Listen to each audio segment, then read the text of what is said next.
Catholicism is the largest branch of Christianity, with over 1 billion people baptised into the church. In the modern world, if you're actively choosing for Catholicism, then you're actively choosing to be pretty different from the world on issues of sex and marriage. It's among the world's oldest and largest organised religions, headed up by newly elected Pope Leo XIV. It was kind of the moment where I think a few wounds from my past were sort of, in terms of like a well-being sense, surfacing, where I couldn't just like ignore them. More and more young people are choosing to join the Catholic Church, with young men responsible for a substantial number of new converts.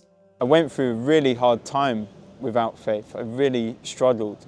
I really suffered. Since the 1960s, society has experienced a mass exodus from religion. I just think it's great that many young men are finding the right influences in their life and not the Andrew Tates and the other extremists, who are taking them down rabbit holes. So why are these young men turning to God? I think I was always craving, that sense of mission, that sense of purpose. This is From Party to Piety. 45% of young people in the UK believe in a god or gods, compared to 19% in 2022. That's according to YouGov data as of this year. Now, this doesn't just mean the God that Catholics or Christians believe in, it's quite a broad concept. But a study from the Bible Society does say that there is a significant increase in young people in the UK attending church. The biggest rise was in young men aged 18 to 24, jumping from 4% in 2018 to 21% in 2025. The Bible Society say the main rise was among Catholic and Pentecostal churches. We wanted to kind of understand what people's attitudes were and behaviours were around the Bible, but also Christianity, religion more generally, and their life attitudes. And what we found there in this was this genuinely surprising rise in church going, particularly among young people, particularly among young men, which not only took us aback, but really challenges a lot of kind of presumptions that have existed around the kind of nature and future of church going in the UK. Many of the young men we spoke to had initial presumptions, but softened to conversion after attending Mass or social groups with Catholic friends. I have been Catholic for 8 years now. I was confirmed at the age of 18. I'd always considered myself to be an atheist sort of by default. I went to a Christian youth group, which I was invited to because, I went to because of the free food and because the people were kind. And then I kept on staying there because they continued being very welcoming, very kind, very loving people. Every time that I asked questions of Catholics, they would either have an answer that would make perfect sense, or they would say to me, "Oh, I don't know, let me come back to you."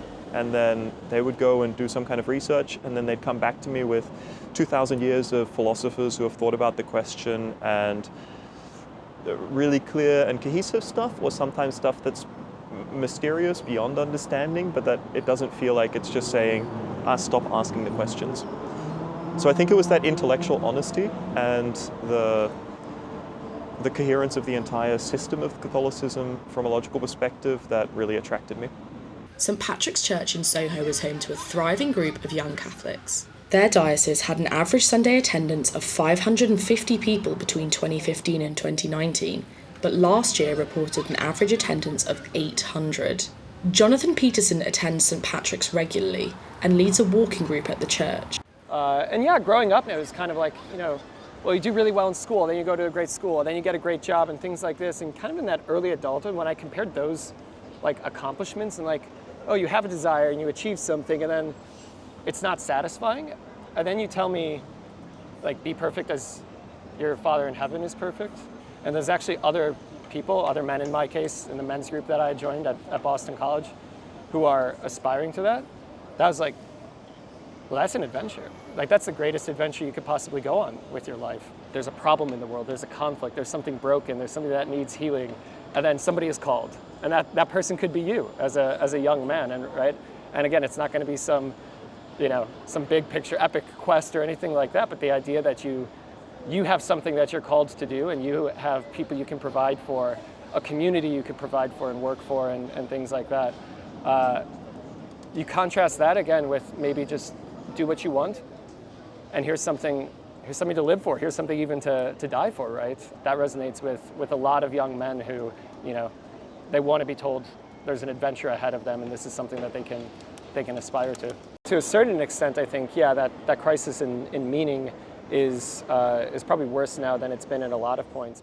Father Chris Vipers is the priest for 2 churches in London, one of which, St Mary's Moorfields, is the only Catholic church in the City of London.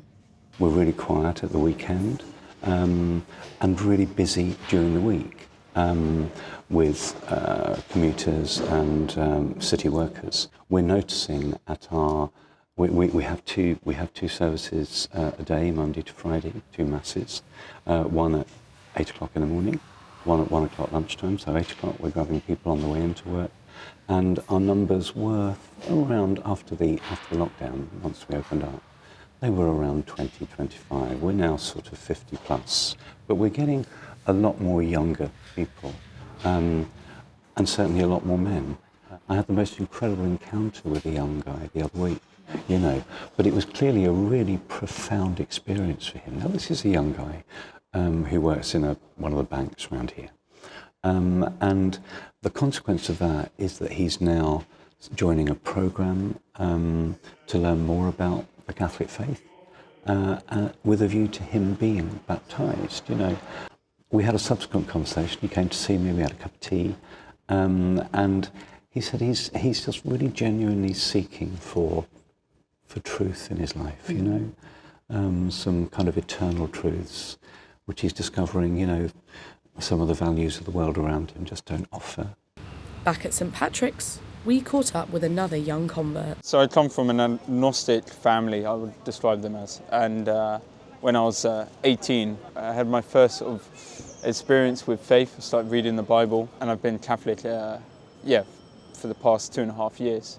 The things that affected men, I think, is a loss of sort of identity, purpose, and I think, from what I see, is that young men particularly really struggle without that guidance. We're looking for men we can respect as younger men. I'm looking for older men I can look up to and respect, that I admire. Jordan Peterson, for example, he's probably played a big part in the increase. Dr. Jordan Peterson is a conservative Canadian author and psychologist, popular online for his discussions of gender ideology, politics and religion. He's a divisive figure for many, coming onto the scene initially in 2016, criticising the Canadian government on his YouTube channel for introducing gender identity and expression to the country's Human Rights Act. You mentioned Jordan Peterson. I don't think it would be unfair to say he can be really quite controversial, and is kind of famous for having these arguments with people online and things like that. Like, kind of, what do you have to say? Part of me loves the controversiality. Actually, that he speaks his mind, and that he's seeking, at least in as much as I agree with him, it seems he's seeking the truth. But he's sort of like maybe a gateway drug into Christianity for young men, because he provokes these questions. And he is controversial, but I don't agree with everything he says anyway. So I don't think it's bad to be controversial. While we can't say that all young men converting are looking to Jordan Peterson, a search for traditional values certainly seems to be a factor. Certain figures in social media are attracting young males. I'm thinking of people like Jordan Peterson, a very strong framework that's being offered, which I think young men are looking for in some way. Now, I'm not saying it's Jordan Peterson, I'm just saying it points to a desire to have a more explicit way of living, maybe a stronger, more conservative way of living. So for many people, a sense of value had, or a loss of value, I should say, had prompted them to do some exploration. One of the things that the younger groups mentioned to me was the fact that as society had become increasingly secular, they felt that some of the sort of core values that they once had been aware of were starting to become lost. Sort of said they didn't like they had observed a sort of different lifestyle amongst their peers that they were starting to feel uncomfortable with. So, drugs, the search for money, like this relentless search for money, was starting to sort of jar with them a little bit, and they felt actually this was something that they wanted to distance themselves from, but also then clarify what was important to them. But sociologist Dr. Abby Day believes the cause could be more sinister. There are some movements occurring right now that may explain, let's say, a blip. White nationalism, white Christian nationalism is growing in some areas, as well as a more, I'd say, toxic masculinity. But is it secular society or Catholic conservatism creating these so-called toxic attitudes around gender? I understand how, from the outside, you look at this and it's, the Pope is the head of the church, and the shepherd of the church, and priests are always out in front, and they have this special office and everything. I can see how that is, regarded as an inequality. We also have to be honest and say Catholics have the highest regard for Mary, the Mother of God, right? I don't know, in a certain way, in my mind at least, in my heart, it kind of balances it out. This men are primary and first and things like that. It's just a particular role. And I tend to ask would you like to be a priest? And I've never met a woman who, after learning what's involved to be a priest and the sacrifices and things like that, who really wants that. Maybe having a little bit clearer gender roles and a little bit of definition around that actually helps, people get along a little bit better, right? It's always a little bit sad to talk, again, in Catholic circles, outside of Catholic circles, just in general, that men and women a lot of times just don't know how to interact, don't know how to talk to each other, misunderstand each other constantly. Let us pray. But for young Catholic Francis Granger, his religion has been a remedy.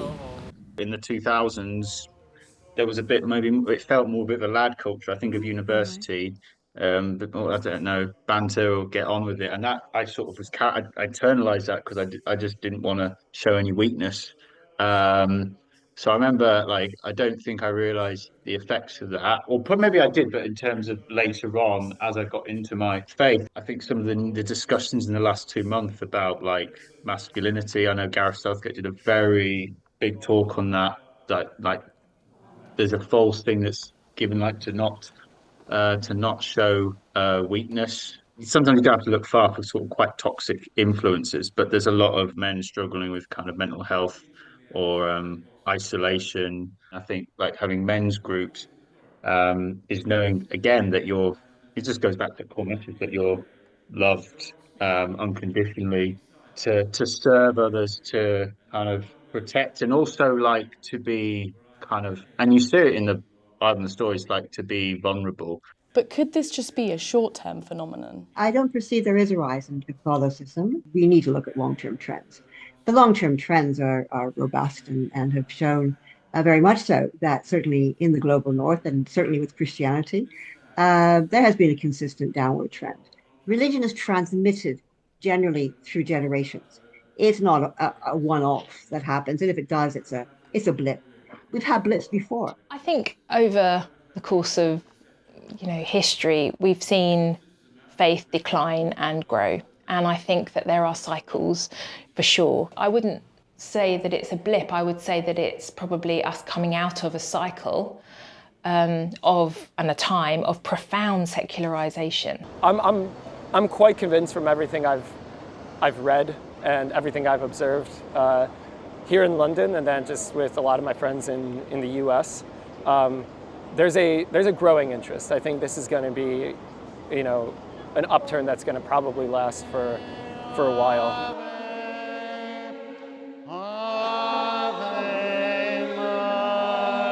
It's not possible to pinpoint just one reason, but community, ideology and values seem to be key factors in the decisions young men are making about their faith. We'll have to wait and see whether this is just a blip or more of a long-lasting change in society.